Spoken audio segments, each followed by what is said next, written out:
AKG സെന്ററിൽ നിന്ന് ഒരാളുടെ നേതൃത്വത്തിലും ഇപ്പൊ പറഞ്ഞ മന്ത്രിയുടെ ഔദ്യോഗിക വസതിയിൽ അദ്ദേഹത്തിന്റെ ഒരു സ്റ്റാഫിന്റെ നേതൃത്വത്തിലും വ്യാപകമായിട്ട് എനിക്കെതിരെയുള്ള വ്യക്തിപരമായ പ്രചരണങ്ങൾ നടത്തിയാണ്.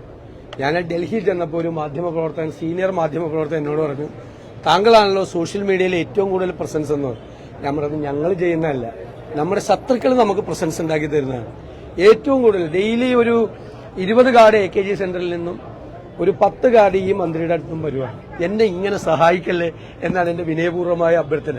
നെഗറ്റീവ് ആണെങ്കിലും നോക്കുമ്പോൾ ഞാൻ എന്നെ മാത്രം കാണുള്ളൂ. എന്തെല്ലാം കാര്യങ്ങളാണ് പറയുന്നത്. ഒരുപാട് കാര്യങ്ങൾ ഇങ്ങനെ ദുഷ്പ്രചരണം നടത്തിയാണ്. അതിനിങ്ങനെ എന്നെ തൊട്ടിട്ട് പിടിക്കാൻ നോക്കിയതാണ് ഇപ്പൊ ഇതിലൊന്നും ഞാൻ വീഴൂല. അതിനൊന്നും അദ്ദേഹമായിട്ടൊന്നും മത്സരിക്കാൻ ഞാനില്ല.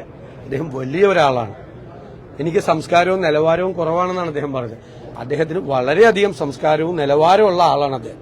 എനിക്ക് അതിൽ തർക്കമില്ല. നല്ല നിലവാരമുള്ള ആളാണ് അദ്ദേഹം. ഞാൻ അദ്ദേഹത്തെക്കാൾ നിലവാരം കുറഞ്ഞ ഒരാളാണ്. തർക്കമില്ലല്ലോ. അപ്പോ ഞാൻ നിലവാരം കുറഞ്ഞ ആളാണെന്ന് പറഞ്ഞിട്ട് എന്നെ വെല്ലുവിളിക്കല്ലേ. ഞാൻ നിലവാരം കുറഞ്ഞ ഒരാളാണ്. അദ്ദേഹത്തെക്കാൾ നിലവാരം കുറഞ്ഞ ഒരാളാണ്. അദ്ദേഹത്തിന് എന്നേക്കാൾ നിലവാരവും എന്നേക്കാൾ സംസ്കാരമുള്ള ഒരാളാണ്. ഞാൻ തർക്കിക്കാനും വഴക്കിടാനും ഇല്ല. കാരണം പൊളിറ്റിക്കൽ നറേറ്റീവ്സ് ഉണ്ട് ഈ തെരഞ്ഞെടുപ്പിൽ. അത് LDFന്റെ ചങ്ക് തുളച്ചു പോകുന്ന പൊളിറ്റിക്കൽ നറേറ്റീവ്സ് ഉണ്ട്.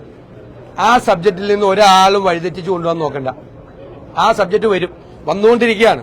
ലോക്കൽ ബോഡി തെരഞ്ഞെടുപ്പിൽ കേരളത്തിലെ UDF ജനങ്ങളുടെ മുമ്പിൽ അവതരിപ്പിച്ച കുറ്റപത്രമായിരുന്നു ഇലക്ഷനിലെ അജണ്ട, പൊളിറ്റിക്കൽ അജണ്ട.